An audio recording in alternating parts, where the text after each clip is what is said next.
at a time when the troubles in the world are so severe that it's almost difficult to wake up in the morning.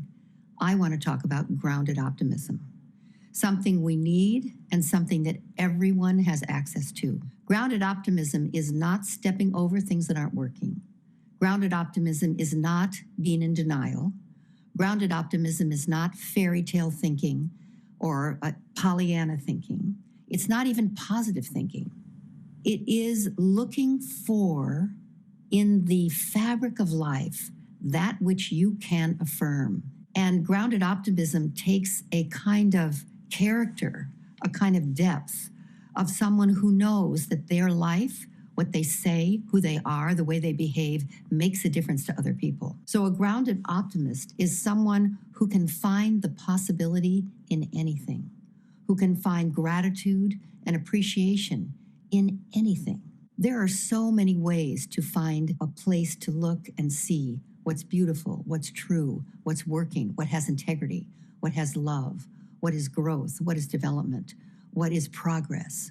And a grounded optimist is always looking for that so that they can affirm and point to and shine a light on the possibility of life. One of the things that happens when you wake up is you realize you're swimming in negative conversations. You're swimming in what the media is feeding us. You're swimming in what social media feed you receive.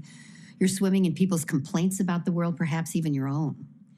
And those negative conversations, which are a dime a dozen and everywhere you look, are conversations and a story that keeps us stuck as victims, like we can't do anything about it. Has us thinking that we're the victim of the circumstances, of the pandemic, of the political system, of people's worries about the world. And I learned some time ago that even worrying, a wonderful phrase from Michael Beckwith, worry is a form of negative prayer. When you think about what you do when you worry, you're actually praying for what you don't want. And so to begin to shift conversations that you are caught in and look for what you can affirm, what is actually working that nobody's pointing to. What's easy is to fall into despair. What's easy is to think of yourself as a victim of circumstances. What's easy is to be upset and angry and ashamed. What's difficult, what's challenging, what actually takes a kind of almost moral courage is finding what's there that you can use to empower yourself to generate possibility. So to be someone who looks for possibility, who shines a light on what's being affirmed, who actually pays attention to progress when it's taking place and congratulates and celebrates progress is a very, very critical job. That's one of the things that people rely on the Pachamama Alliance for, to see where possibility is and affirm it, shine a light on it, make it available. A grounded optimist is someone who is willing to stand in the fray of things falling apart and find the way through.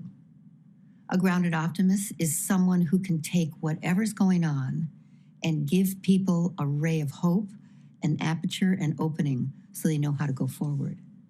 A grounded optimist is someone who pierces through apathy and resignation and lifts the veil of disappointment so people can see that they have courage when they thought they didn't have any. A grounded optimist is someone who can always stand for the possibility no matter what's going on. And that kind of stand, people depend on, people are craving, and everyone has it inside of them. You have it, I have it, and there couldn't be a more important time for us to express it. Living the life of a grounded optimist takes real skill and sophistication, even some real intellect and heart, because things aren't always going so well, as we know. And it takes an authentic encounter with what is so. What is so, even if the news is bad about what's so, every breakdown has the seeds of a breakthrough. If you know this, if you carry that knowledge in your heart, if you're someone who is committed to revealing those seeds in every breakdown, you will find them. We have this huge breakdown on planet Earth right now. It's called climate change. It's called a huge climate crisis. We have a huge pandemic crisis, a huge health crisis. We have political crises all over the planet. These breakdowns are not happening to us. Maybe they're happening for us. Maybe in each one of these breakdowns, and I assert that it's true, is the seeds of the greatest breakthroughs that we've ever seen. We have the opportunity with the pandemic in particular to rethink, reimagine, recreate, reset, reboot life, our health, our relationship with one another, our understanding of what it means to be at home, home in our homes or home in our heart, home in ourselves. We have the opportunity to see how we want to be governed, how we want to be educated, how we want our children to live. We have such a huge opportunity in the breakdowns that are taking place now on this planet, which are bigger than I've ever seen in my lifetime, to recreate life. The story underneath the story is a kind of epic beginning of a massive, massive transformation of the human condition. And to see it, to foster it, to foment it, to empower it, to live into it, is a job that all of us have. Those of us who are awake, those of us who are paying attention, those of us who are living from intention, we have the opportunity, in fact, I think the responsibility, to foster, foment, encourage, point to, shine the light on, and empower this extraordinary transformation that's taking place. And the breakdowns are so vast that they're bringing us together. They're making us realize we are one biology. We are one family. We are one human family that can have a breakthrough all together, collectively. And it will be led by people like you and me, people who are clear that in these breakdowns are the seeds for the greatest breakthrough we've ever had for the human family. And that's what the Game Changer Intensive is all about. And that's why you're here. And that's your job. And mine too. So let's do it.